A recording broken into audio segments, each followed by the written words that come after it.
This is your Bible Geeks Daily Download, cross-training, pay it forward.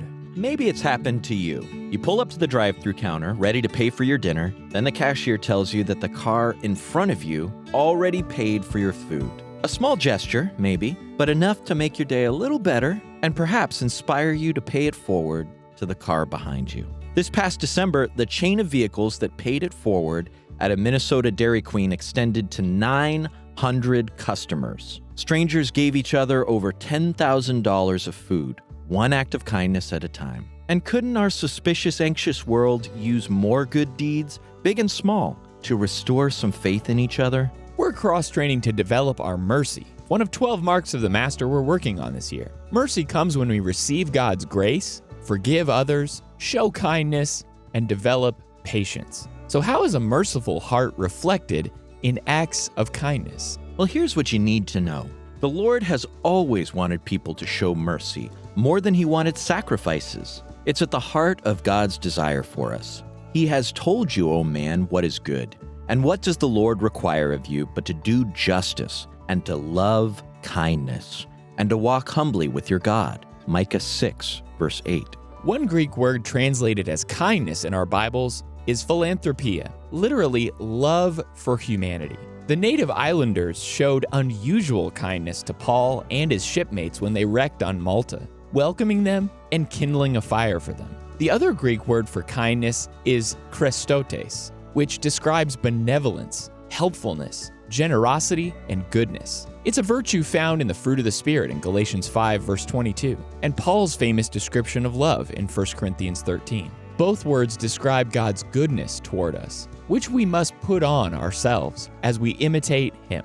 We don't feel kindness, we show it. Jesus' famous story about the Good Samaritan illustrates how feeling compassion leads to acting mercifully. After others passed by the other side, the Samaritan saw the helpless man and had compassion.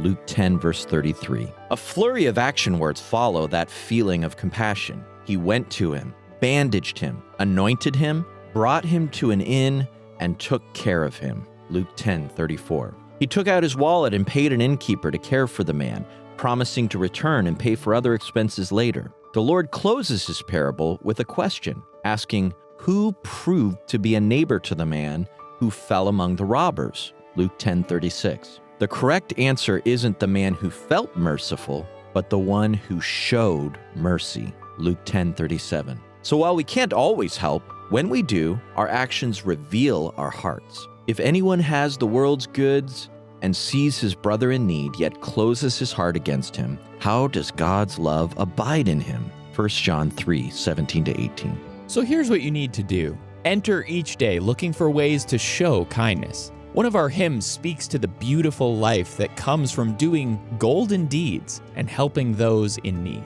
So open your eyes, like Jesus and his disciples did, to those who are hurting and in need around you. And while you're looking, try to find the opportunities to do good that offer no apparent earthly reward. Lend money expecting nothing in return. Help people privately. Give to strangers and those who actively dislike you. Aim to give something to every person you visit. Bring a blessing, a gift, a card, or an act of service. Small acts of kindness add up. Do your little bit of good where you are, said Desmond Tutu. It's those little bits of good put together that overwhelm the world. Remember the simple truth of Christ's words. It is more blessed to give than to receive. Acts 20, verse 35. So how can we show kindness to others through the week?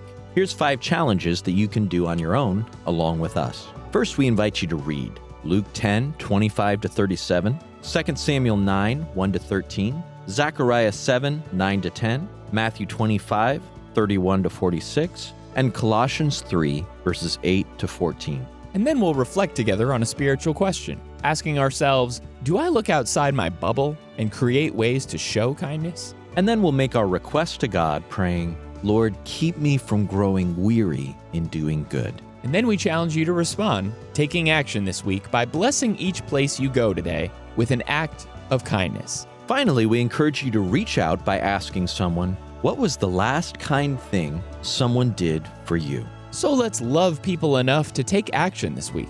And may the Lord bless you and keep you today. Shalom.